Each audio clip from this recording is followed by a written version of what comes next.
Hi, good morning എല്ലാവർക്കും. രാവിലെ അടുപ്പൊക്കെ കത്തിച്ച് അരി അടുപ്പ് ഇട്ടിട്ടുണ്ട്. 2 പൂച്ചകൾ ഇവിടെ ഉണ്ട് കേട്ടോ. അതിന് മീനിന് വേണ്ടി വിളിച്ചുകൊണ്ടിരിക്കുക.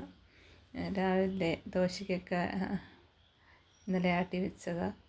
രാവിലെ ദോശ ഉണ്ടാക്കാമെന്ന് വിചാരിച്ചു. പിന്നെ ഇച്ചിരി കരൾ കിട്ടിയിട്ടുണ്ട്. അന്നേരം അതും കൂടി ഇച്ചിരി കറി വെക്കാമെന്ന് വിചാരിച്ചു. ചീനി പിന്നെ മുട്ടക്രോസ് ഉണ്ടാകുന്ന അത് തോരൻ അരിഞ്ഞ് മുട്ടക്രോസ് തോരൻ വെക്കാൻ വേണ്ടി സവാള ഒക്കെ കരളിനൊന്ന് എല്ലാം അരിഞ്ഞ് വെച്ചിട്ട് പിന്നെ അടുപ്പിലോട്ടാക്കാമെന്ന് വിചാരിച്ചു. പിന്നെ കരളൊന്ന് വൃത്തിയാക്കി കഴുകി മഞ്ഞൾപ്പൊടി ഇട്ട് ഇളക്കി വെച്ചിട്ട് പിന്നെ കഴുകി വാരിയെടുക്കുക.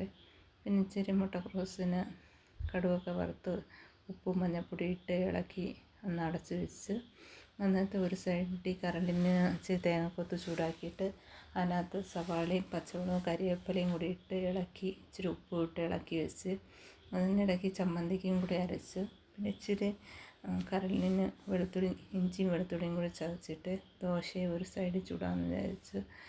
രാവിലെ ജോലിക്ക് പോകണം, അതുകൊണ്ട് ധൃതിയിലാണ് എല്ലാം ചെയ്യുന്നത്. ഇറച്ചിക്കുള്ള പൊടികൾ എല്ലാം ചേർക്കണേ. പിന്നെ കുരുമുളക് പൊടി ഇച്ചിരി ചേർത്തിട്ടുണ്ട്. ലാസ്റ്റിനും കൂടി ഇച്ചിരി ചേർക്കാതെ ഉപ്പ് ഇട്ട് ഇളക്കി അടച്ച് വെച്ചാൽ മതി, വെള്ളം ഒഴിക്കേണ്ട.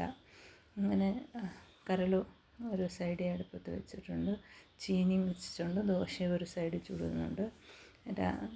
മറ്റേ ദോശയുടെ കൂടെ മുട്ടയും കൂടി പൊരിക്കാമെന്ന് വിചാരിച്ച് മുട്ടയും കൂടി പൊരിച്ച് ഇച്ചിരി കുരുമുളക് പൊടി ലാസ്റ്റ് ഇടുന്നുണ്ട്. രാവിലെ വേണ്ട കരളായി, ചീനി വേവിച്ച്, മുട്ട പൊരിച്ച്, ദോശയും ചമ്മന്തിയായി, തോരനായി, പിന്നെ അച്ചാറുണ്ട്, രസമുണ്ട്, അച്ചാറുമുണ്ട്.